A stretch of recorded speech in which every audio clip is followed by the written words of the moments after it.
This is Ian Hartley. I am Warren Kay. And I am Sasha Steenbergen. Welcome to the Rediscovering God Dialogue. We invite you to join us as we endeavor to see Him more clearly And love Him more dearly while following Him more nearly.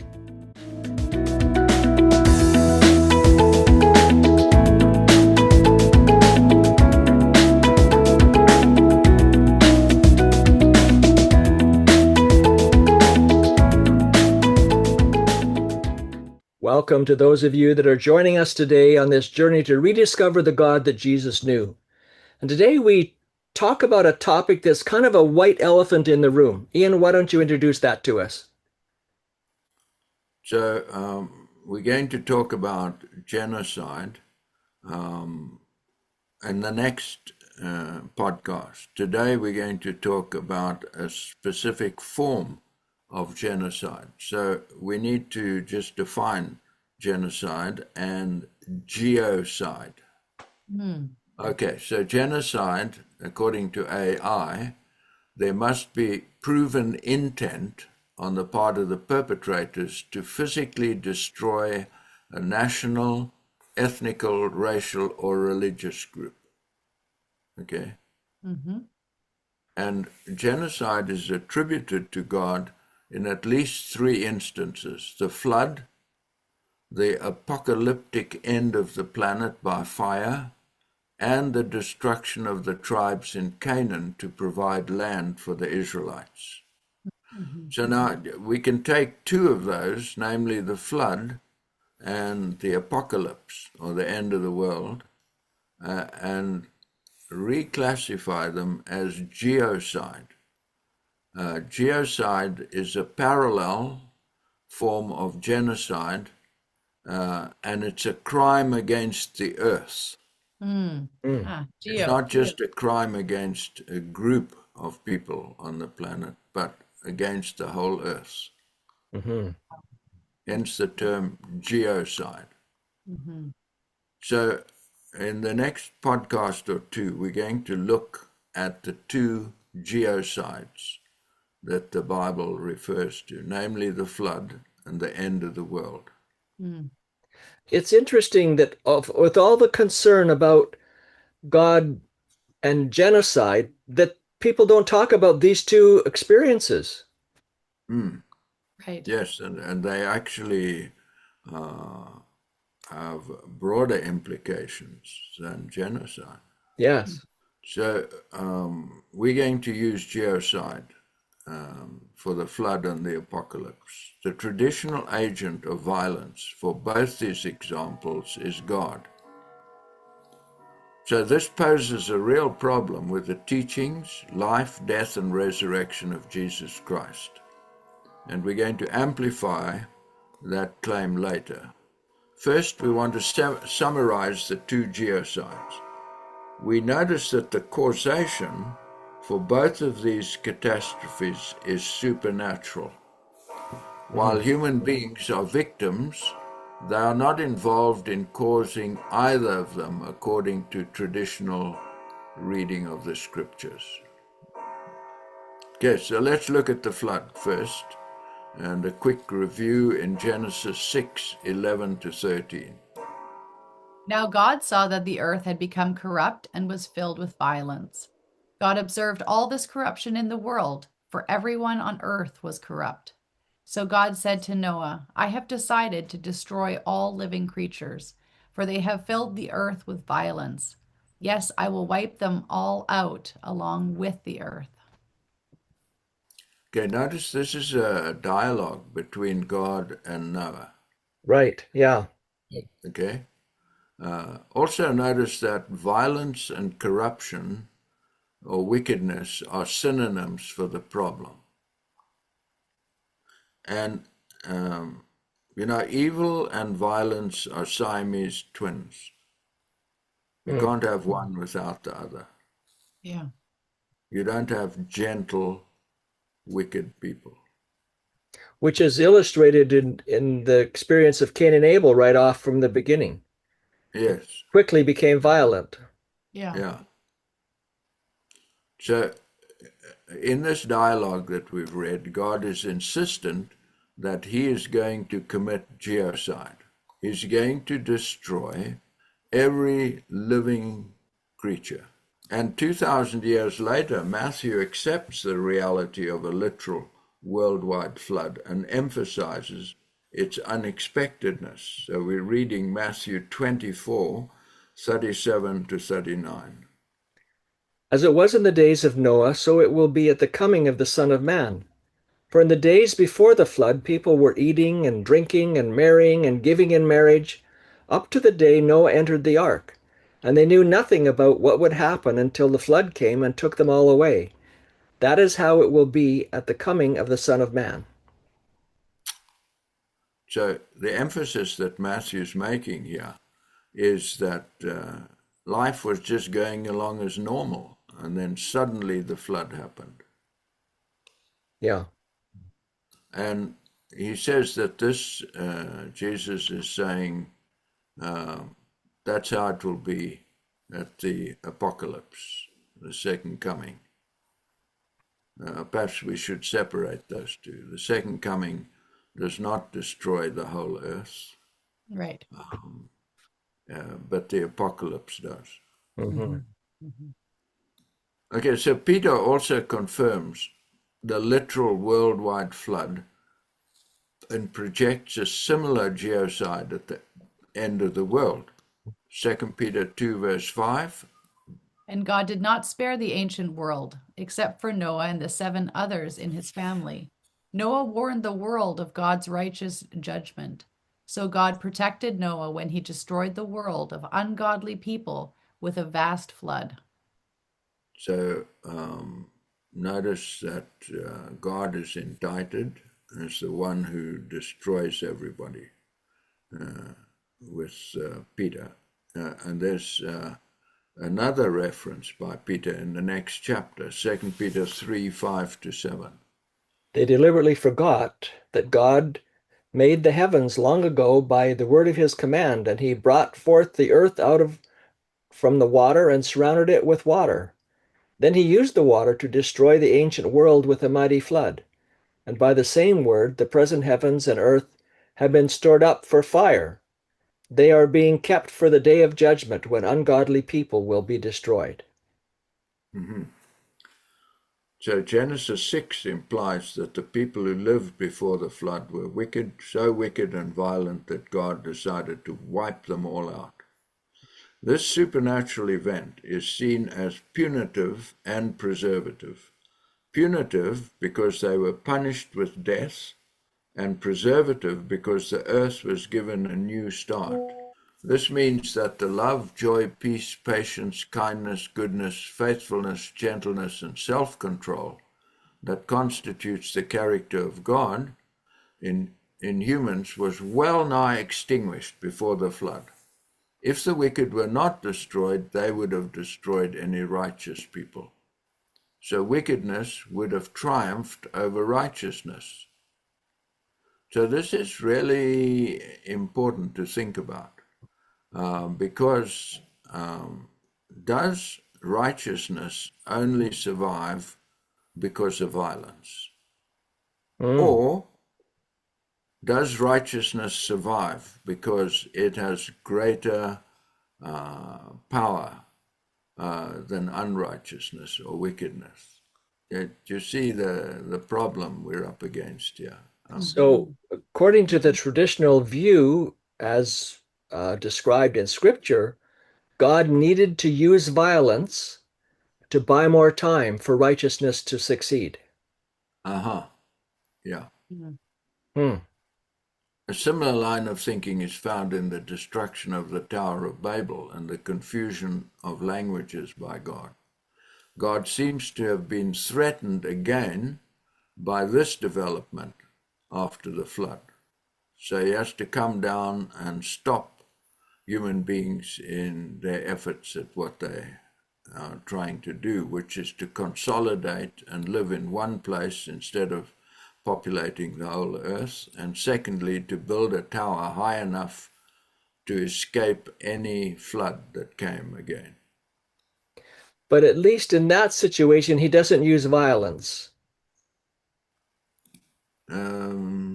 Yeah, I think you're talking about the language Yeah, confusion. yeah, in changing their languages so that they disperse. Even though Yeah, it appears that he was threatened by what they were doing at Babylon, he didn't use violence to alter their situation.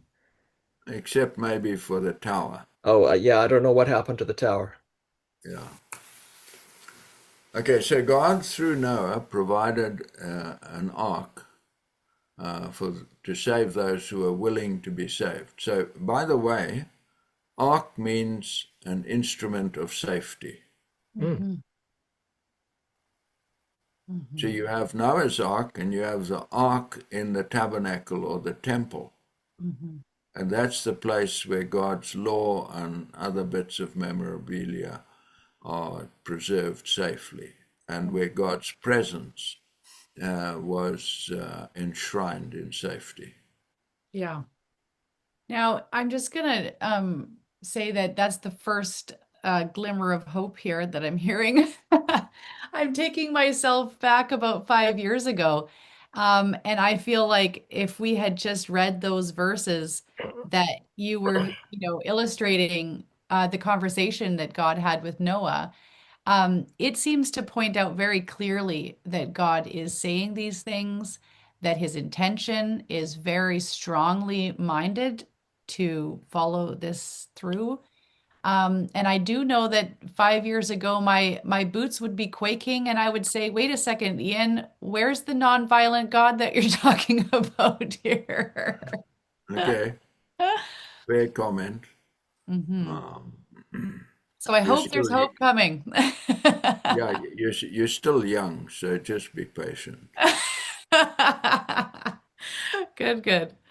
So God through Noah provides the ark, but only 8 people went in. The rest chose to take a chance on their fate and perished. Now, we don't know how many people there were, but according to population experts, there could have been 1 billion people. Mm, Wow. Mm. And so wow. only having 8 people, and it's questionable how many of the 8 actually entered by faith. Mm. Mm-hmm. True. Yeah. Okay, now we're going to do an analysis of the flood and just look at it very critically, and we'll do the same with the apocalypse. So, number one, the universal disruption of the geology and the ecology of the planet seems unnecessary if it was violent people that were the problem. God has many ways to eliminate people. One super virus could have done it. hmm Right. And the actual planet could have been untouched. Yeah, yeah, that's such a good point because it wasn't necessary to make such a mess of this world Mhm. by a flood. Could have just wiped people out. You know, we have a neutrino bomb, which only affects organic, Mm. what do I want to say? No, Organic matter? Organisms. living beings. hmm You know, it could take out human beings and animals. Mm. It leaves buildings and mountains Mm. intact. hmm Point number 2 in this analysis, it was unnecessary to destroy the animals, as they are not moral beings who can choose to be either violent or non-violent. Right. I know. I'm just reminded of the verses that we read when we went through Genesis. And it was, the list of all the things and the creeping animals and the little creatures that scurry. Those poor little guys. So point number 3, the flood did not solve the problem of violence or wickedness. No sooner had men repopulated the earth than violence was manifested universally again. hmm That's such a valid point that because if God was trying to solve the problem of violence, he used mega violence to solve the problem, which didn't solve the problem. So I guess what you're, with this analysis of the flood, you're suggesting that it wasn't caused by God. Well, it sort of seems to me to be a bit of an insult to say God, who knows the future, who would have known that this was not any sort of a solution, but he's going to do it anyway. Right. Mm-hmm. Okay. Yeah, number 4, God promised to never flood the earth again and placed a rainbow in the clouds as a guarantee of this promise. So this seems very cynical to me, because he knew, if he's the agent, the next time he would destroy wickedness with a universal fire, Mm-hmm. the apocalypse. Right. Like, hello, I'll So promise much for never the to promise. punch you in the stomach because I'm going to punch you in the face next time. Oh my goodness. You know, Yeah. Yeah. Just a technicality. I'm going to destroy Yeah. you, but just not with a flood. Right. Right. Not someone you can trust. Yeah, definitely not. point number 5, if the wicked were not destroyed by violence, then wickedness or violence would have ruled the earth.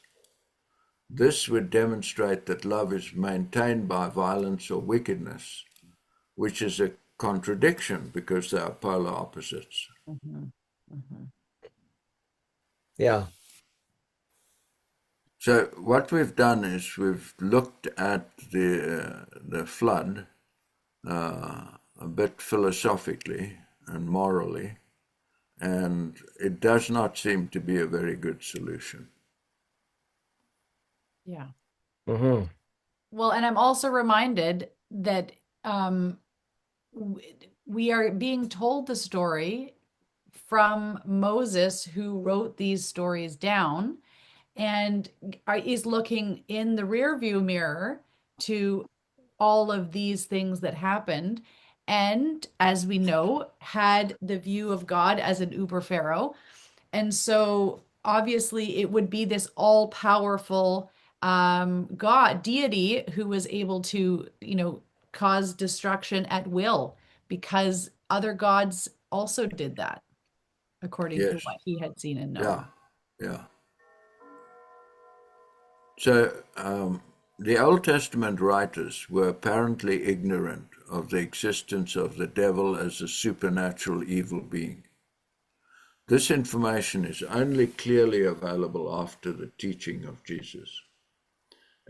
At Jesus' time, there was some understanding of demons and entities such as Beelzebub, but nothing like the clarity Jesus gave to the origin and workings of the devil. So we need to make a caveat here. The concept of the Shaitan, which is transliterated as Satan in English, this figure in the Old Testament was not the devil.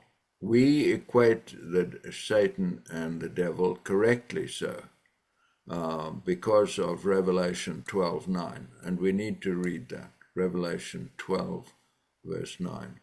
This great dragon, the ancient serpent called the devil or Satan, the one deceiving the whole world, was thrown down to the earth with all his angels. Okay, so this is the very last book of the Bible, and it's one of the last books written in the Bible. And so this information, this equivalence between Satan and the devil is not historically true for the time before Jesus. And by the way, the word devil is the evil, which is a transliteration from a Greek word. So it would never have been used in the Old Testament. But this Shaitan or Satan, and that isn't a personal name, it's a position. It means accuser. Right. We have a court in Red Deer, and we have a number of state public prosecutors. Now, they have personal names, but they are state prosecutors. So Shaitan, or Satan, was not a personal name, it was a position. And the position is that of the accuser. But we blurred that in English, and we gave the accuser the Hebrew transliterated positional statement as a personal name. So it is kind of confusing, though, because, for example, in the story of Job, the Shaitan comes and accuses Job, and God gives him the ability to bring about all this destruction. Yes. So he does bring destruction more than just accuse. Yeah. Oh, yes. That's a good point to make. So what is he able to bring and afflict Job with? Fire, tempests, and enemies. Fire, by which we mean lightning. Tempests, we mean not volcanoes, Tornado? but tornadoes. And enemies. It brings enemies to raid Job's. So he is regarded in the Old Testament as one of God's agents to bring out of the truth of why Job worshipped God. But apart from the Shaitan, there is additional evidence for supernatural beings, apart from God, who operate on this planet. So we're going to look at it. First of all, we have a acknowledged ruler of this planet, and we're going to read 3 or 4 verses to substantiate this. John 12:31. The time for judging this world has come, when Satan, the ruler of this world, will be cast out. Yeah, notice the ruler of this world. John 14:30. I don't have much time to talk to you because the ruler of this world approaches. He has no power over me. Okay, that statement, he has no power over me, is because Jesus doesn't cherish any selfishness in himself. John 16:11. Judgment will come because the ruler of this world has already been judged. So now we've had 3 statements by Jesus about Satan, the ruler of this world. Paul says in Ephesians 2:2, You used to live in sin just like the rest of the world, obeying the devil, the commander of the powers in the unseen world. He is the spirit at work in the hearts of those who refuse to obey God. Notice he's the commander of the powers in the unseen world. Now, we're going to identify some of these powers. 1 Corinthians 2:8. But the rulers of this world have not understood it. If they had, they would not have crucified our glorious Lord. Okay, so contextually, he's not talking about Pilate. He's talking about supernatural beings. Colossians 2:15. In this way, he, Jesus, disarmed the spiritual rulers and authorities. He shamed them publicly by his victory over them on the cross. Okay, so again, we're not just talking about the high priest and the other spiritual leaders and Pilate. We're talking about spiritual forces and beings. Revelation 16:13-14 makes this very clear. And I saw 3 evil spirits that looked like frogs leap from the mouths of the dragon, which is the devil, the beast, devil-inspired empires, and the false prophet, the devil masquerading as Christ. They are demonic spirits who work miracles and go out to all the rulers of the world to gather them for battle against the Lord on that great judgment day of the God Almighty. Mm. So notice this means that a supernatural destruction of the world does not imply that God is the agent, since there are other invisible agencies capable of causing such a catastrophe. I mean, that's the takeaway from Job 1 and 2, that the Shaitan is able to bring what we call natural disasters on the planet. Mhm. I'm just feeling the verses that you were referring to in Second Peter. Um, Peter was writing this, right? About the same word here that they are being kept, the heavens and the earth have been stored up for fire. They're being kept for the day of judgment. Yeah. So is that then saying like he also had an understanding similar to um, the people in the Old Testament? Still, this was this way of thinking that God ultimately was going to destroy on Judgment Day? Yes. Mm-hmm. Yeah. And this is why it's so important to recognize Jesus as the supreme authority on God and how God works. Yeah.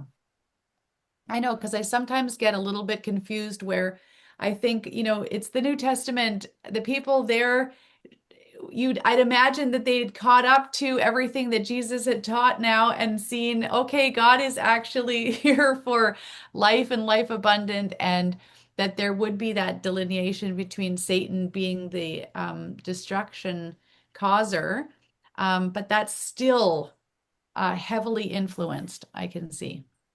And Yeah, this is, Jesus makes reference to that when he says, there are things that I'd like to tell you that I can't tell you. Yes, right. yeah, Spirit will That you continue this wouldn't process understand of yet. growing. Yeah, yeah. yeah, So we've talked about this before, but the realization that nobody grasped that Jesus was going to die, right. and then when he was dead, no one grasped the idea that he was going to resurrect. Right. You can tell what Jesus is teaching is not easily grasped Yeah, yeah, by the people, even his most devoted yeah, followers. yeah. The fact that Mary and the other women brought spices Yeah. Right. to, Exactly. For embalming. yeah, Wasn't they needed know for he's three dead, but days. they don't think he's going to resurrect. Right. They think they're just honoring. Yeah, yeah, yeah. Yeah, so this is why we must acknowledge Jesus as the supreme authority on God. Yeah. Hmm. And it gives me hope that as it takes, I feel like it takes me a long time to let this stuff soak in. It gives me hope that it took a long time for the disciples too to have this kind of come into them. So, And it really challenges us to answer the question, do I worship God or mhm. do I worship the Bible? Yeah, Am yeah, I stuck with what the Bible literally says and not yeah, willing to move from that when Jesus, as a supreme revelation of God, is giving me a different picture? right. I need to be aware that I can't keep worshiping this book. I have to worship the living God as revealed by Jesus. Yes. Yeah, so true. So let me give you an alternative scenario for the flood. Okay. Because of sinful human nature, the water canopy above the earth, which regulated the temperature on the surface and watered the surface with a daily mist, was about to collapse. Mm, This is not far-fetched, as we almost destroyed the protective ozone layer around the earth. mhm. The refrigerants we were using in our deep freezers, air conditioners, and refrigerators was destroying the ozone layer, and we weren't aware of it at the beginning. Yeah. So if that ozone layer had collapsed, we would have all died eventually of skin cancer.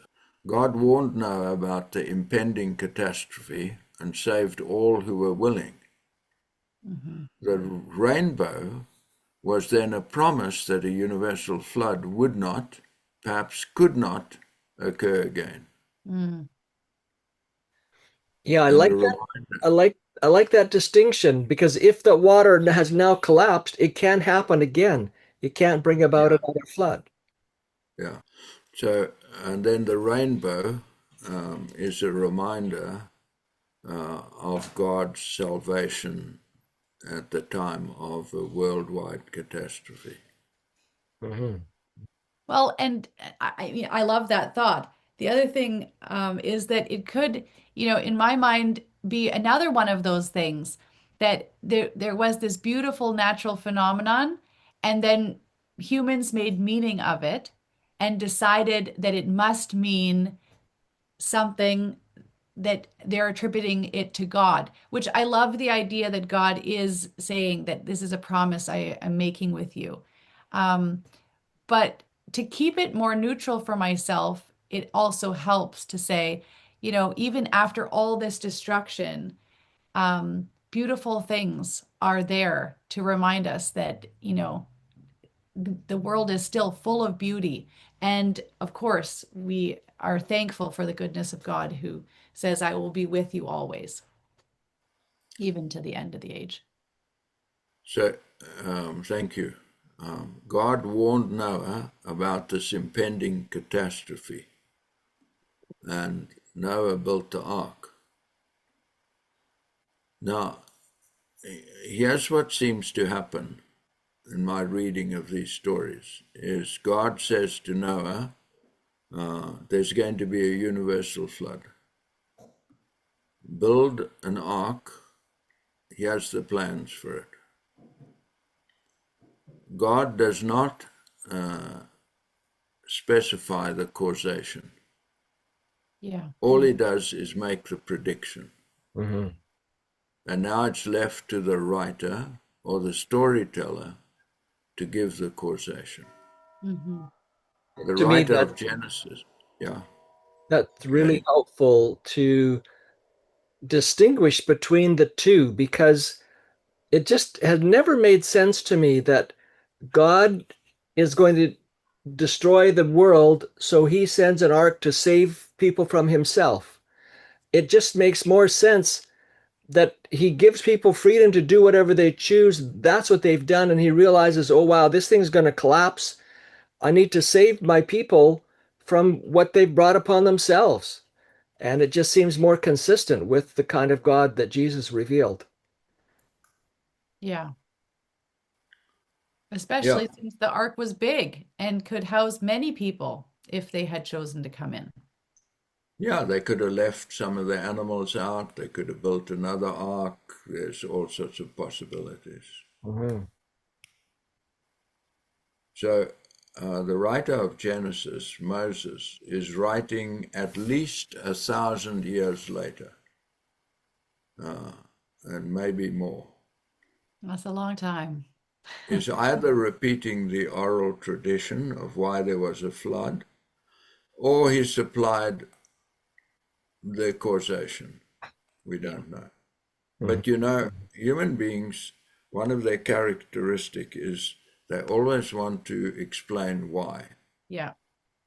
We are meaning makers. And this is a benefit, but it's also a curse because we often get it wrong Yeah. as to why.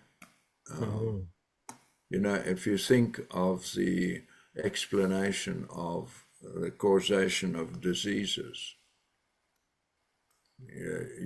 and remedies, if you start with Egypt, there's certain kinds of dung that are used as therapies for disease. Now we know today that that is just totally counterproductive. Mm-hmm. Have you ever heard of this company that produces detergents and anti-inflammatories and anti-disease lotions? It's called Thieves. Yeah. Yeah. Yeah. Okay. Now, do you know why it's called Thieves? Yes. because the thieves that dug up bodies to steal the gold out of their teeth were exposed to all kinds of disease, and so this mixture prevented them from contracting it. Yeah, it actually goes back to the Black Death. Mm-hmm. And they noticed that just what you've repeated is that the people who were getting gold teeth and other jewelry from the dead people, they had this potion that they used, which apparently prevented them getting the Black Death. Mm-hmm. Yeah. I know one of the ingredients is clove oil. Yes. I can smell it. Yeah, it's true. I use it as a cleaner in my house, so I'm very familiar with the smell. We're going to pause now, and we'll pick up the Geocide of God in our next podcast, where we'll conclude with part 2. Let's pray.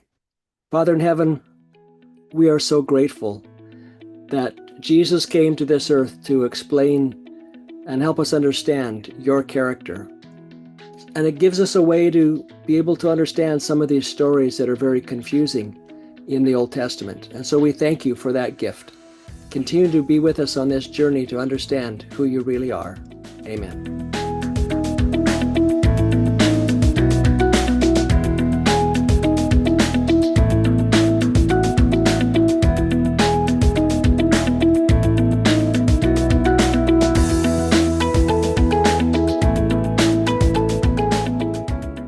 You can find the PDF document that we've been using to record the podcast on our website, rediscoveringgod.ca. And if you want to send us an email, you can do that at rediscoveringgod20@gmail.com. Perfect. And then we would love to invite you to join us on Monday nights on Zoom. You can just type in 403-506-9201. You'll be admitted into the room, and it's a lovely community of people. We love to share together. It's always so encouraging, and we absolutely would love to see you there. We have people from Australia, United States, and across Canada that join us, and it's a wonderful time. So that's 6:30 Monday evenings, Mountain Standard Time. And then also we have started about a month ago, putting things out on social media. So you can find the 2-minute summaries of our podcasts that we're putting out there on Facebook, Rediscovering God Facebook, or Warren K Facebook. Also Instagram, Rediscovering_God on Instagram, as well as you can check it out on TikTok, which is really kind of fun, as well as YouTube. And so we really look forward to seeing people. It helps to share it when we like and comment and share it with a friend. It really does help the algorithm, so it does boost it up so more people get to see it. And so I know I'm blessed every single day when I get my new little clip or carousel, and absolutely I'm so encouraged by it. Thank you for joining us. And we'd love to hear from you and discover how rediscovering this God that Jesus knew is changing your life.